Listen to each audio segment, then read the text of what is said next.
பாருங்கள், நான் வந்து கூப்புன அரிசி இருக்குதுல்ல, அது 2 டம்ளரு.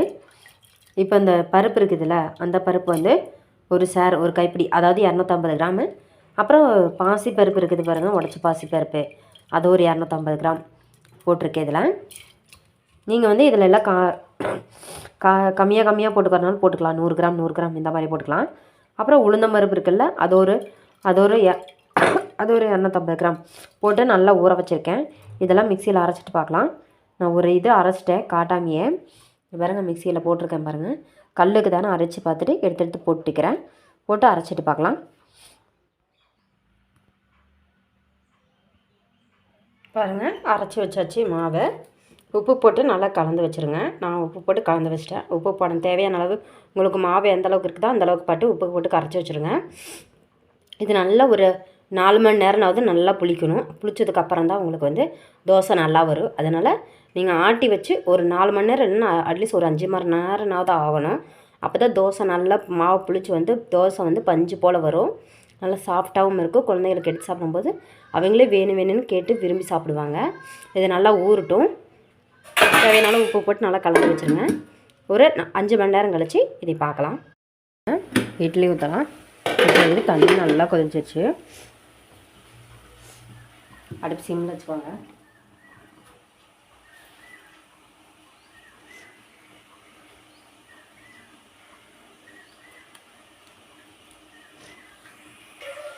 இதில் மரவள்ளி கிழங்கு போட்டுடலாம்.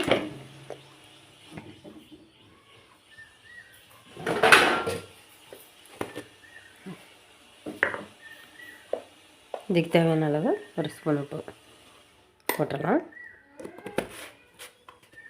நீங்கள் தோலாட போடுறதுனாலும் போட்டுக்கலாம். நான் வந்து தோலாட போடல, தோலை நீக்கிட்டு தான் போடுறேன்.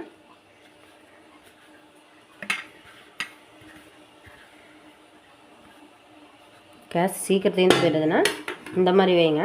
இந்த மாதிரி இட்லி பாத்திரத்தில் வச்சுட்டு மேலே இட்லி ஊற்றி வைக்கிறனாலும் சரி, என்ன பண்ணாலும் சரி.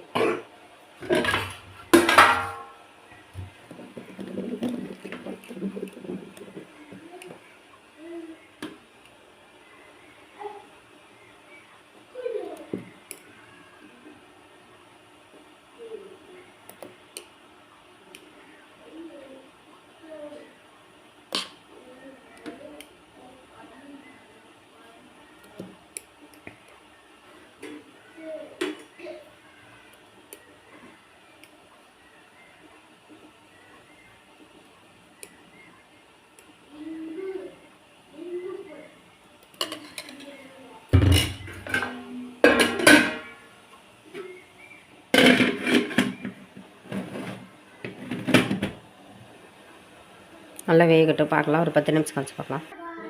இட்லி எப்படி எந்திரிச்சுக்குதுன்னு பார்க்கலாம்.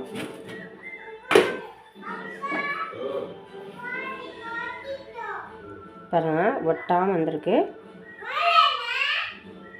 தண்ணி ஊற்றி எடுத்துடலாம். தண்ணி தண்ணி தண்ணி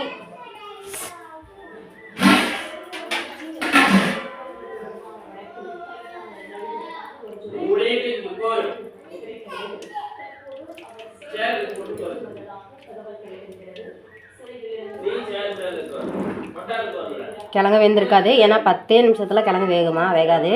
அதனால் இன்னொரு அடை ஊற்றி வச்சதுக்கப்புறம் எடுத்துக்கலாம்.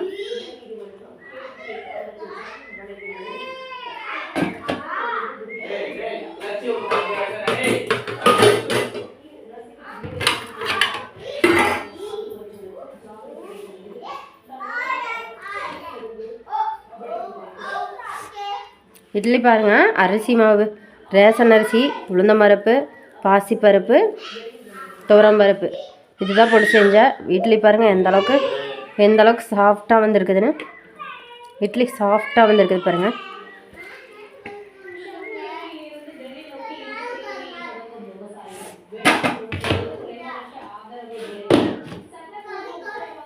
தண்ணி ஊற்றி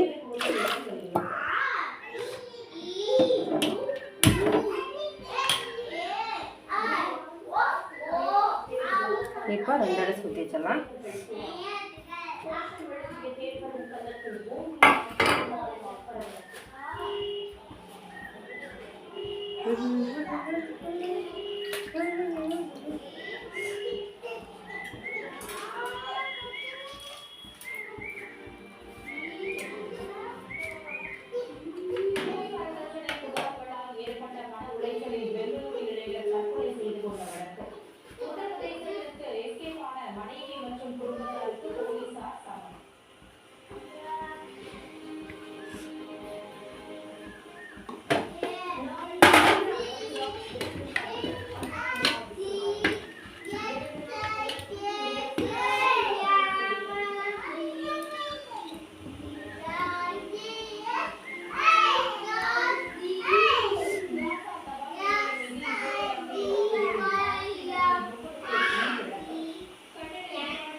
எண்ணெய் குத்து.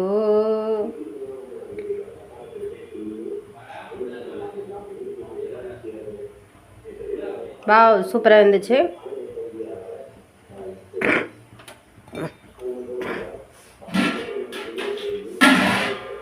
எல்லாத்தையும் குத்தி பார்த்துடணும், அப்போ தான் நம்மளுக்கு மனசு ஆறும்.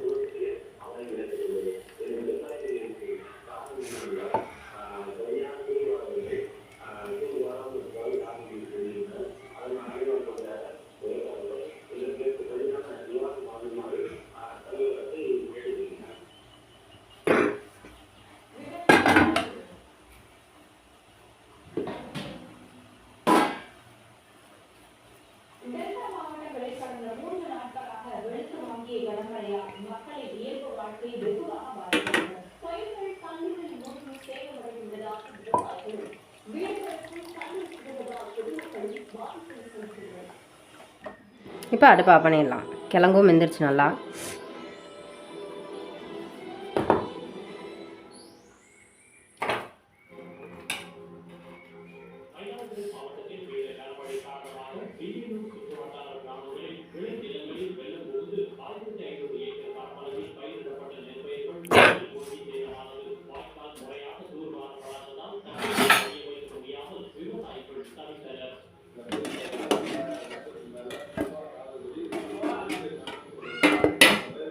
பாருங்கள், கிழங்கு நல்லா சாப்பிட்டா இருந்துச்சு. நம்ம கேஸ் மிச்சப்படுத்திட்டோம். நம்ம வந்து இட்லி வேக வைக்கும் போது நம்ம சுத்தமான தண்ணி தான் ஊற்றி வைப்போம்.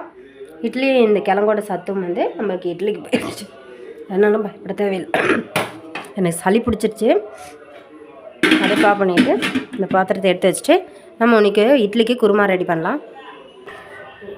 2 தக்காளி இந்த அளவுக்கு, இந்த சைஸில் ரவுண்டாக இந்த அளவுக்கு ஒரு துண்டு இஞ்சி, 8 பல் பூண்டு, 6 பெரிய வெங்காயத்தை நீள் வாக்கில் அரிஞ்சு போட்டிருக்கேன். ஒரு கொத்து கருவேப்பிலை. அடுப்பத்தை வச்சலாம்.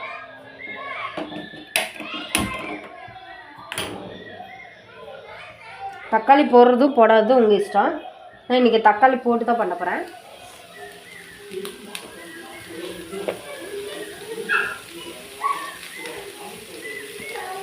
நல்லா வெங்காயம் மிளகாய் வணங்குற அளவுக்கு நல்லா எண்ணெய் ஊற்றிக்குவோம்.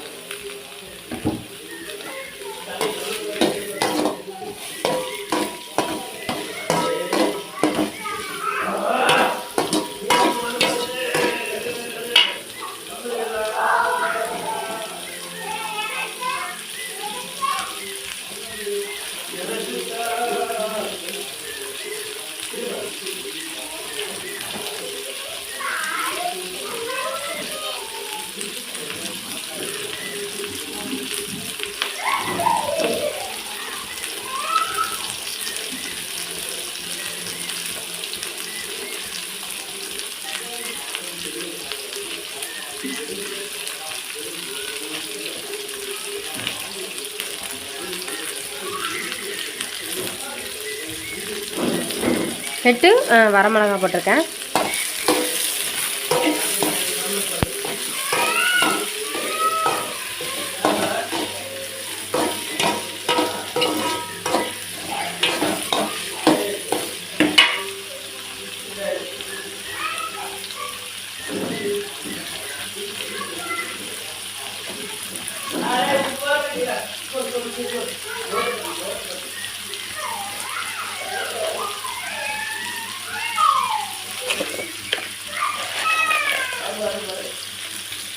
கடலைப்பருப்பு 1 ஸ்பூன்,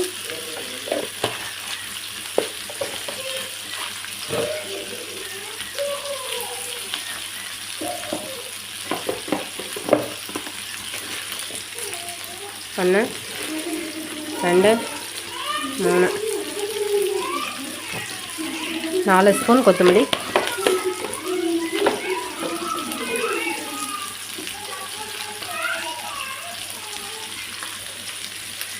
1 2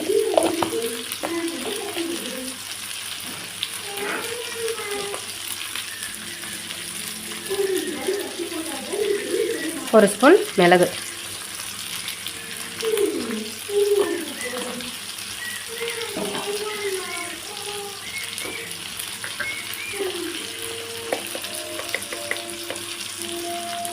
1 ஸ்பூன் சோம்பு,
ஒரு பட்டையை போடுறேன்.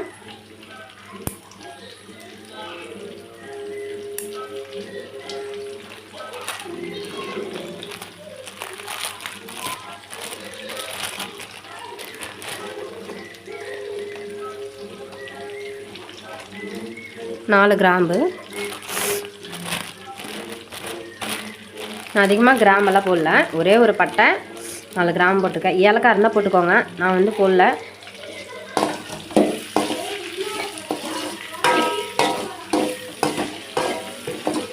அடி சிம்மில் தான் இருக்குது. ஆள்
நல்லா வணங்கிடுச்சு.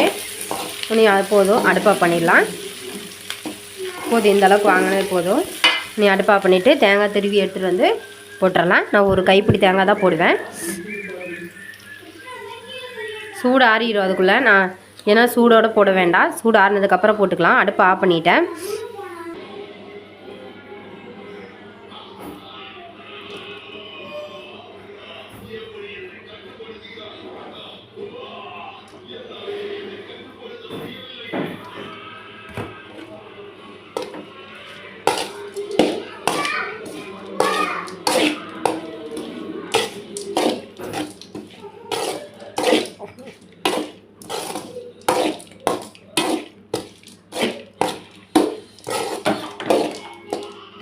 நீ போய் அரைச்சிட்டு வந்து பார்க்கலாம். பாருங்கள், இந்த தேங்காய் இதெல்லாமே வந்து எப்படி இருக்குன்னு. இந்த பக்கத்துக்கு மட்டும் தேங்காய் போட்டிங்கன்னா போதும், அதிகமாக வேண்டாம். ரொம்ப தேங்காய் போட்டாலும் இனிச்ச மாதிரி இருக்கும். அரைச்சிட்டு வந்துட்டு பார்க்கலாம். நல்லா எண்ணெய் காஞ்சிச்சு, அது போடலாம்.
1/2 ஸ்பூன் கடலைப்பருப்பு,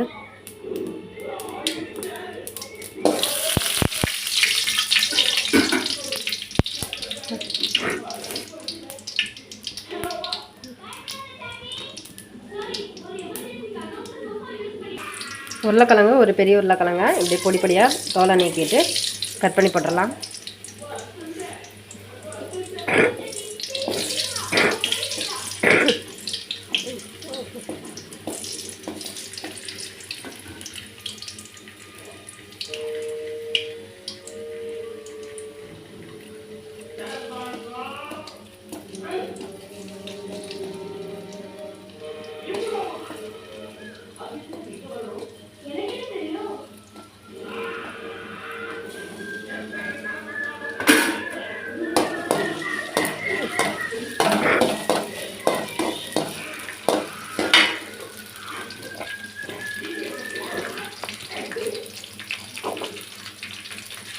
ஒரு ஸ்பூன் உப்பு,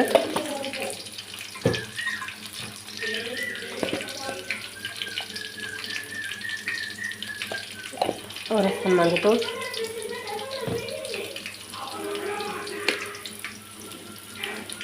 பெருங்காயத்தூள் கொஞ்சம் போட்டுக்கோங்க. எப்போயுமே வந்து உருளைக்கிழங்கு போடும்போது கொஞ்சம் பெருங்காயம் எடுத்துக்கோங்க.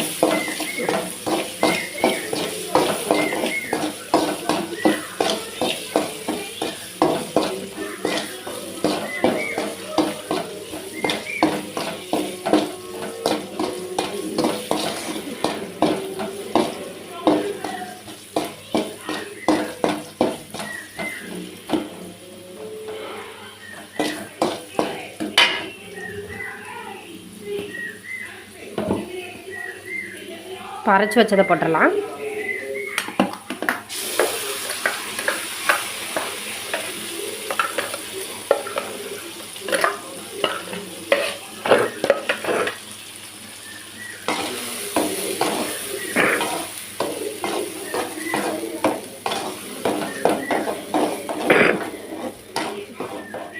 அடுப்பு சிம்மில் வச்சுக்கலாம், இல்லைன்னா தெறிக்கும். தண்ணி தேவையான அளவு ஊற்றி மிக்ஸ் பண்ணி கலந்து ஊற்றிக்கலாம்.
தேவையான அளவு தண்ணி ஊற்றி நல்லா மிக்ஸி ஜாரை கழுவி ஊற்றிடுங்க.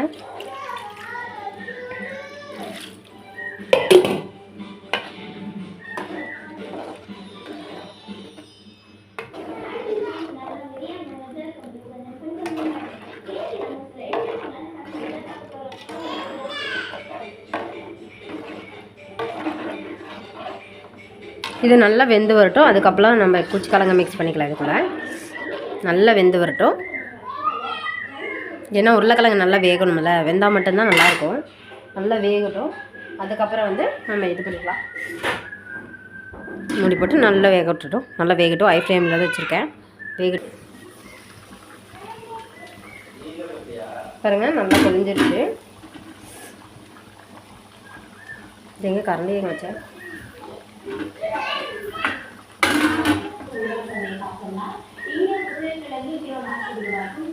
என் குட்டீஸ் வந்தது கரண்டி எங்கேயே வச்சு கொடுத்தாச்சு. பாருங்கள் எந்த அளவுக்கு குழம்பு இருக்குதுன்னு. இது நல்லா திக்காகும், ஏன்னா நாங்கள் கடலப்பருப்பு போட்டிருக்கறனால.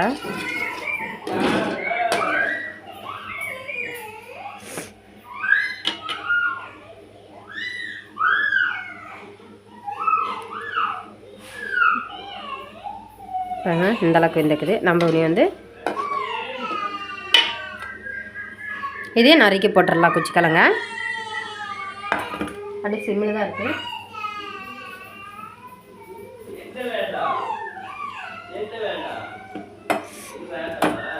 ஒரே ஒரு உருளைக்கிழங்கு தான் போட்டிருக்கேங்க. இனி நான் வந்து இந்த கிழங்கு போட போகிறேன்.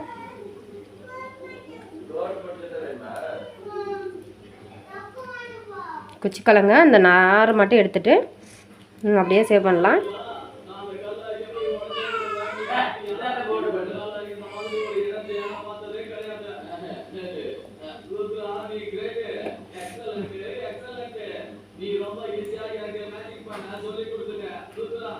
எப்போ ஒரு மாதிரி ஒரே மாதிரி செஞ்சு கொடுக்கறதுக்கு பதிலாக இந்த மாதிரி செஞ்சு கொடுத்தீங்கன்னா குழந்தைங்க விரும்பி சாப்பிடுவாங்க.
ஒரு 10 நிமிஷம் மட்டும் குக் பண்ணிட்டோம். நல்லா அந்த கார சாரமெல்லாம் அதுக்குள்ளே இறங்கணும். அப்போ தான் நல்லா டேஸ்ட்டாக இருக்கும்.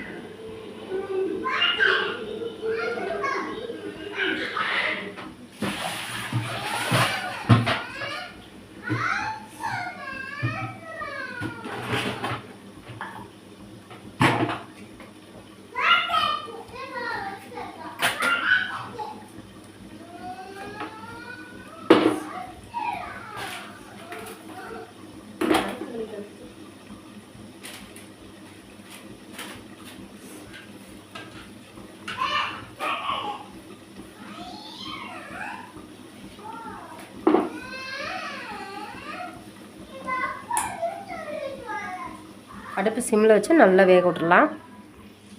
பார்க்கலாம் குழம்பு வெந்துருச்சானு.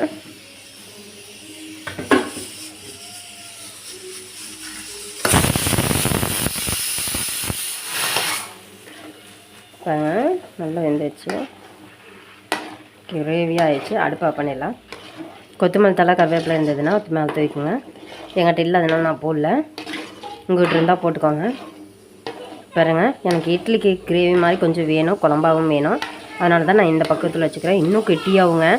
இந்த பக்கத்துலேயே ஆஃப் பண்ணிடுறேன். அந்த சைடு சாப்பாடு வச்சுக்கிறேன். அதை விசில் வந்துட்டுருக்கு பாருங்கள். அதான் இந்த அளவுக்கு வச்சாவே இன்னும் நல்லா கெட்டியாயிரும். கிரேவி இருக்குதுங்களா, சிக்கன் கிரேவி பண்ணால் ரொம்ப கிரேவியாக வரும்ல, அந்த ரேஞ்சில் போயிடும். அதனால் நான் இப்போவே ஆஃப் பண்ணிடுறேன். இப்போ ஆஃப் பண்ணி சர்வ் பண்ணிடலாம். இது எப்படி இருக்குதுன்னு பார்த்துட்டு சொல்லுங்கள்.